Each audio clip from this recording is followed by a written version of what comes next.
Apareceu uma notícia com o título "Mais de metade dos jovens entre os 14 e os 30 dizem-se crentes, mas apenas um terço participa nas práticas religiosas". Curioso. Quase que podia jurar que era preciso um terço para cada um, mas pelos vistos têm que o partilhar.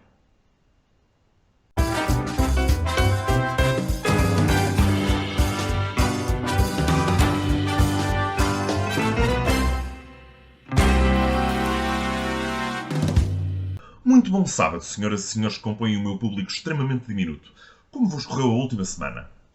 Agora senti-me o Bruno Nogueira a cumprimentar as pessoas no podcast dele. Bom, que se lixe. Ontem estava a passear na avenida e passou por mim um grupo de 4 mitras. Não vou mentir, senti-me ligeiramente intimidado por eles. Está bem que a gente que só consegue compreender palavras com até 3 sílabas e fazer contas pelos dedos e que isso os devia tornar menos ameaçadores, mas ainda assim fiz 2 pinguinhas.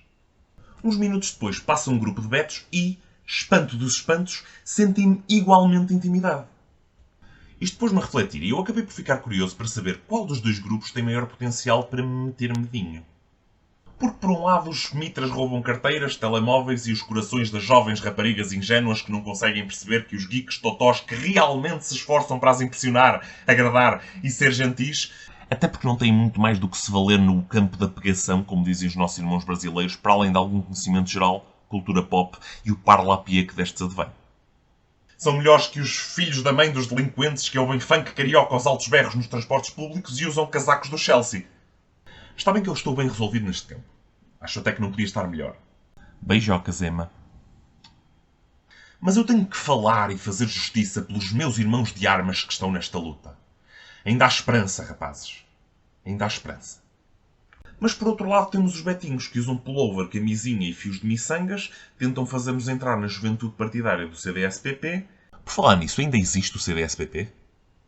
E, pior que tudo isto, vão às Jornadas Mundiais da Juventude. Dito isto, eu não sei de qual dos grupos consigo ter mais medo. Ambos têm grande potencial para fazer chorar um homem adulto e bem resolvido, mas acabo por não saber exatamente quais os mais perversos. Analisando o perfil de um mitra, nós percebemos que se trata de alguém algo desregulado. Como eu descrevi, e muito bem, porque o Guilherme de Abril era um gajo inteligente. De forma bastante sumária em cacharolete de irritações acerca de música alta em público, os mitras costumam andar as calças com os fundilhos pelos tornozelos, as camisolas desportivas muito largas, o cabelo com as laterais cortadas a pente zero e a sobrancelha à parada mesmo à gangster. Porque de facto isto é gente que é bem capaz de ir de propósito ao barbeiro para fazer um género de umas gravuras rupestres na cabeça, como aos futebolistas ou o que é. O que até nem deixa de fazer sentido, porque normalmente o cérebro que está dentro desta acaba por ser muito semelhante ao de um homem de Neandertal. Continuando a dizer destas coisas e da maneira como andam os ânimos exaltados, qualquer dia matam uma esquina de uma rua. Outra coisa que este tipo de espécime tem grande inclinação para fazer é, lá está, tentar meter medo. Por vezes isso está associado aos pequenos delitos que comete, mas normalmente tem mais que ver com a aparência de drogado e a má higiene dentária. Aliás, o crescimento do número de gunas no território nacional tem causado um grande impacto na ordem dos médicos dentistas, que têm vindo a perder muitos dos seus fiéis utentes. No entanto, se formos a analisar bem, os betinhos conseguem ser piores, porque os betinhos tentam passar a imagem de pureza e bondade, mas são os mais intriguistas e traiçoeiros. É certo que os mitras são bem capazes de se meterem em confusões mais rápido e com maior facilidade que os betos, mas é só isso mesmo. Falam muito, arranjam muita porcaria, mas no final do dia somos todos amigos. Já os betos não. Os betos mordem pela calada. Os betos tentam destruir a vida e a reputação deste e daquele, mas pelas costas. Os betos vão à missa, mas são muito pouco católicos nas suas ações.